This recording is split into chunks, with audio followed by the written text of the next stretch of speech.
नमस्कार दोस्तों, मैं रवि सिंघल जीसीएल ब्रोकिंग से। दोस्तों, आज हम बात करेंगे एक्सचेंज के अंदर जो अलग-अलग जो सेगमेंट्स होते हैं उनकी। तो दोस्तों, जैसे कि आपको पता है एक्सचेंज के अंदर अलग-अलग सेगमेंट्स होते हैं जैसे कैश, फ्यूचर, ऑप्शंस। तो आज हम बात करेंगे कैश मार्केट के जो जो प्रोसेस फ्लो है उसकी और फ्यूचर मार्केट की जो प्रोसेस फ्लो है उसकी। क्योंकि ऑप्शन को समझाना थोड़ा-सा डिफिकल्ट है और इसके लिए थोड़ा टाइम भी ज़्यादा चाहिए। तो मैंने इसके लिए एक अलग से वीडियो बना दी है, वो भी मैं बहुत जल्दी आपके साथ शेयर करूँगा।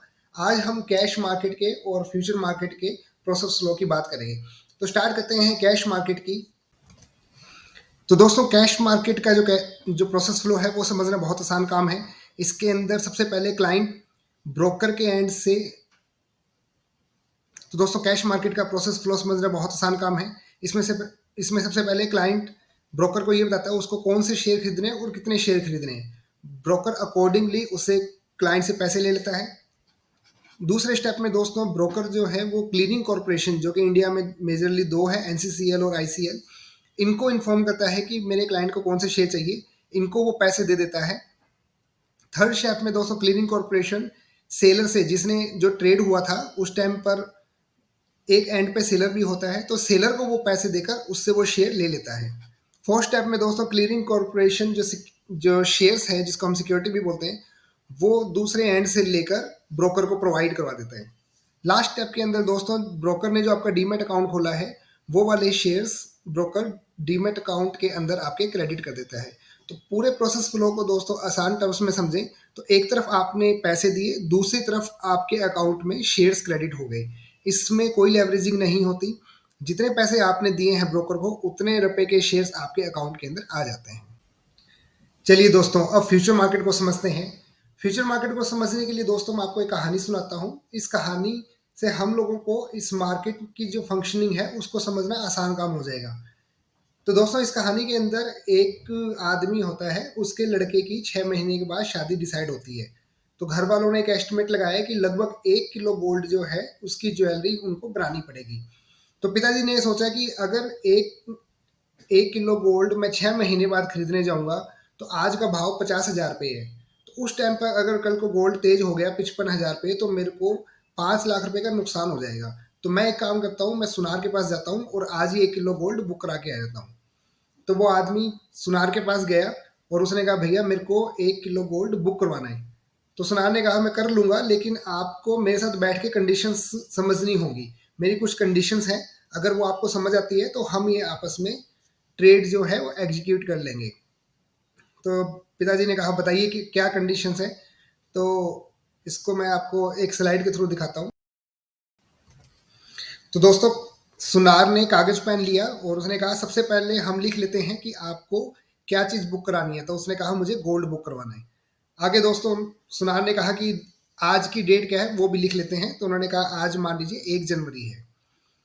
तो सुनार ने आगे कहा कि भैया बताइए आज का प्राइस कितना है। तो उन्होंने देख लिया कि आज का प्राइस 50,000 रुपये पर ग्राम है। तो यानी कि अगर 1 किलो के अंदर जैसे 100 ग्राम होता है तो हमारी टोटल 50 लाख रुपए की गोल्ड देने की एक कमिटमेंट हुआ है। डेट ऑफ डिलीवरी, अब उन्होंने पूछा कि आप कौन सी तारीख को ज्वेलरी बनवाएंगे। तो उन्होंने कहा मैं 30 तारीख को आपसे ये सारा गोल्ड या उसकी ज्वेलरी ले लूंगा। तो उन्होंने वो भी लिख लिया। अब पहली कंडीशन सुनाने रखी कि अगर आप मुझसे 6 महीने बाद डिलीवरी लेंगे तो मैं तो आज ही गोल्ड लेके रख लूंगा। तो मेरे को मेरे पैसों का अगले 6 महीने का इंटरेस्ट चाहिए। तो उसने बताया कि मैं 12% साल के हिसाब से आपसे चार्ज करूंगा, और क्योंकि आप मुझसे 6 महीने में ले रहे हैं तो मैं आपसे 6% के हिसाब से 50 लाख रुपए का 6% लूंगा। तो 3 लाख रुपए मैं अलग से आपसे इसका चार्ज करूंगा। तो टोटल जो वैल्यू हो गई, आपको 50 लाख रुपए मुझे देने हैं प्लस 3 लाख रुपए मेरे को आपको इंटरेस्ट के देने हैं। यानी कि जब आप मुझसे 6 महीने बाद 1 किलो गोल्ड लेंगे तो मैं आपसे 53 लाख रुपए चार्ज करूंगा। ठीक है। इसके बाद सुनार आगे बढ़ा और उसने कहा मेरे को एक गारंटी चाहिए, आपसे सिक्योरिटी अमाउंट चाहिए। तो वो पिताजी बोले क्यों, आपको सिक्योरिटी अमाउंट क्या करनी है। उन्होंने कहा कल को ये गोल्ड टूट गया, मैं तो आपके कहने पे आज 1 किलो गोल्ड ले आऊंगा और 50 लाख रुपए बाजार में दे दूंगा। कल को ये गोल्ड 45,000 हो गया और आप मुझसे नहीं लेने आए तो मेरा ये 5 लाख रुपए का नुकसान हो जाएगा।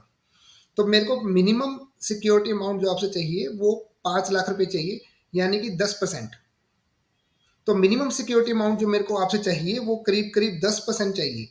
तो एट ए टाइम मेरे पास में 10% सिक्योरिटी अमाउंट आपकी होनी चाहिए। तो यहाँ पिताजी को एक बात समझ नहीं आई कि ये मिनिमम का क्या मतलब है। उन्होंने कहा क्या आप मुझसे आगे जाके ज़्यादा भी मांग सकते हैं? तो सुनार ने कहा मैं ये मिनिमम का मतलब आपको बताता हूँ। उसने कहा मान लीजिए आप 50,000 रुपये पे आज ट्रेड कर रहे हैं, यानी कि हम लोग कॉन्ट्रैक्ट कर रहे हैं।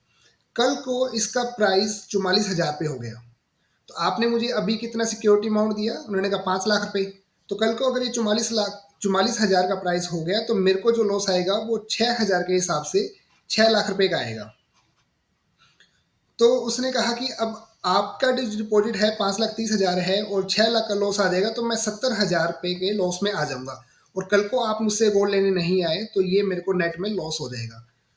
तो पिताजी ने कहा फिर बताइए क्या कर सकते हैं? तो उसने कहा एक बार के लिए आप मुझे 10% दे जाइए, जैसे जैसे आपका गोल्ड का भाव ऊपर नीचे होगा, अगर ऊपर चला जाएगा तो मुझे कोई दिक्कत नहीं है, लेकिन अगर नीचे चला गया तो आप फिर से जितना भी भाव नीचे जाता है उतना आप मुझे पैसा और दे के चले जाइए। तो दोस्तों पिताजी को सारी बात समझ आ गई। उन्होंने एक बार के लिए 10% दे दिया। 6 महीने बाद मान लीजिए पिताजी फिर से गोल्ड की शॉप पर आते हैं। तो अब 3 केसेस हो सकते हैं इस केस में। नंबर 1 की गोल्ड का भाव ऊपर चला गया, 55,000 हो गया। तो पिताजी ने कहा कि मेरे को गोल्ड नहीं बनवाना, आप एक काम कीजिए, मुझे तो 50,000 पे हमारा भाव तय हुआ था, 55,000 हो गया, तो आप तो मेरे को ये जो 5,000 का डिफरेंस है ये मुझे दे दीजिए। तो सुनार ने कहा ठीक है, मैं ये गोल्ड बाजार में बेच दूंगा, तो आप मुझसे ये 5 लाख रुपए कैश में ले लीजिए। दूसरे केस में दोस्तों मान लीजिए गोल्ड का भाव 45,000 हो गया और 5,000 का मान लीजिए लॉस हो गया। तो सुनार ने कहा कि अगर आपको गोल्ड नहीं लेना तो कोई बात नहीं, आप मुझे 100 रुपये से मल्टीप्लाई करके 5 लाख रुपए दे दीजिए, या मैं आपकी जो सिक्योरिटी अमाउंट है उसमें से काट लेता हूँ और अपना कॉन्ट्रैक्ट जो है वो खत्म हो गया। तीसरा दोस्तों, पिताजी ने क्या किया, जो 53 लाख रुपए की बात हुई थी वो 53 लाख रुपए उसको पे किए और गोल्ड की ज्वेलरी बना के अपने घर पे ले गए। तो दोस्तों यही फ्यूचर मार्केट का बेस है, जो मैंने आपको अभी सुनार का एग्जांपल दिया, जहां पर दो अलग अलग लोग बैठ के आपस में कोई भी कॉन्ट्रैक्ट कर रहे हैं। इसको हम लोग फॉरवर्ड मार्केट बोलते हैं, और फॉरवर्ड मार्केट ही फ्यूचर मार्केट का बेस है। सिर्फ दोनों में इतना फर्क है कि फॉरवर्ड मार्केट में कोई भी दो रैंडमली लोग आकर आपस में कॉन्ट्रैक्ट कर सकते हैं, जबकि जो फ्यूचर मार्केट है वहां पर एक्सचेंज, जिसको हम कमोडिटी एक्सचेंज या इक्विटी एक्सचेंज भी बोलते हैं, वो एक स्टैंडर्ड प्रोडक्ट बनाती है जिसमें जिस कमोडिटी के ऊपर या इक्विटी के ऊपर ट्रेड होगा उसको हम अंडरलाइंग एसेट बोलते हैं। जैसे इस उदाहरण की बात करूं तो इस केस में जो अंडरलाइंग एसेट है वो हमारी गोल्ड थी। सेकंड दोस्तों, जो डेट जिस पे ट्रेड एग्जीक्यूट हुआ है उसको हम ट्रेड डेट बोलते हैं। प्राइस जिस पे जो कॉन्ट्रैक्ट फाइनल हुआ है उसको हम ट्रेड प्राइस बोलते हैं। ये कॉन्ट्रैक्ट वैल्यू, अगर मान लीजिए 100 का मल्टीप्लायर है यहाँ पर, तो ये टोटल कॉन्ट्रैक्ट की वैल्यू है। डेट ऑफ डिलीवरी, इसको दोस्तों हम एक्सपायरी डेट भी बोलते हैं कि यहाँ तक ही अगर कैश में सेटल करना है तो यहाँ तक करना पड़ेगा, इस डेट के आगे कॉन्ट्रैक्ट अपने आप खत्म हो जाएगा। अगर डिलीवरी लेनी है क्लाइंट को तो डिलीवरी लेनी पड़ेगी, अदरवाइज वो कैश में जो भी प्रॉफिट लॉस है उसमें सेटल हो जाएगा। नेक्स्ट दोस्तों, इंटरेस्ट की जो बात है, क्योंकि फ्यूचर के डेट जनरली 3 से 6 महीने के, 1 से 3 महीने के होते हैं, तो इंटरेस्ट अमाउंट के हिसाब से थोड़ा सा आप देखेंगे तो फ्यूचर के रेट हमेशा करंट रेट से ऊपर चलते हैं। जो करंट प्राइस है दोस्तों उसको हम स्पॉट प्राइस भी बोल सकते हैं। टोटल वैल्यू, जो फ्यूचर के जो कॉन्ट्रैक्ट हैं वो टोटल वैल्यू का ही एक तरह से रिफ्लेक्शन होते हैं। और जो मिनिमम सिक्योरिटी अमाउंट है दोस्तों जो हमने समझी, ये दोस्तों आपका, इसको हम मार्जिन मनी बोल सकते हैं। जो मार्जिन मनी आप से ब्रोकर चार्ज करता है, जो आप मार्जिन मनी डिपॉजिट करवाते हो, इसको आप सिक्योरिटी मनी, मार्जिन मनी कुछ भी कह सकते हैं। एक्सचेंज की टर्म्स में इसको हम मार्जिन अमाउंट बोलते हैं। इसी को आगे जो सुनार ने समझाया था कि मेरे को अगर जो 10% है उससे भाव ऊपर या नीचे जाता है तो मेरे को आपको वो रोज पैसा देना पड़ेगा। इसी को हम M2M बोलते हैं कि अगर 50,000 पे कॉन्ट्रैक्ट हुआ है, अगर यहाँ से 100 रुपये नीचे भी जाएगा तो वो 100 रुपये का जो डिफरेंस है वो जो क्लाइंट है उसको, यानी बायर को देना पड़ेगा आगे एक्सचेंज को। तो दोस्तों फ्यूचर मार्केट में समझने के लिए बहुत सारी चीजें हैं, लेकिन शॉर्ट में आप समझ लीजिए कि आप एक अंडरलाइंग एसेट होता है उसको बाय या सेल करने का कमिटमेंट करते हैं, और कौन सी डेट का कमिटमेंट होगा उसको हम एक्सपायरी डेट बोलते हैं। वहां से लेकर सपोज 3 महीने बाद की डेट है और आज आपने ट्रेड किया है, हर रोज हमें जो भी प्राइस अप या डाउन होंगे उसका पेमेंट ब्रोकर को देना होता है। और इस तरह से धीरे धीरे जब आप एक्सपायरी के पास में पहुंच जाते हैं तो पूरे पैसे देकर या तो आप वो जो अंडरलाइंग एसेट है उसको खरीद लीजिए, या फिर बीच में जब भी आपका मन करे ट्रेड को सेटल कर दीजिए। तो दोस्तों और भी बात करेंगे फ्यूचर ऑप्शन और कैश मार्केट के बारे में। आज के लिए इतना ही। बहुत बहुत धन्यवाद मेरी वीडियो को पूरा देखने के लिए। आगे भी जुड़े रहिए, मैं इस तरह की वीडियोस आपके लिए और भी आगे बनाता रहूँगा। धन्यवाद।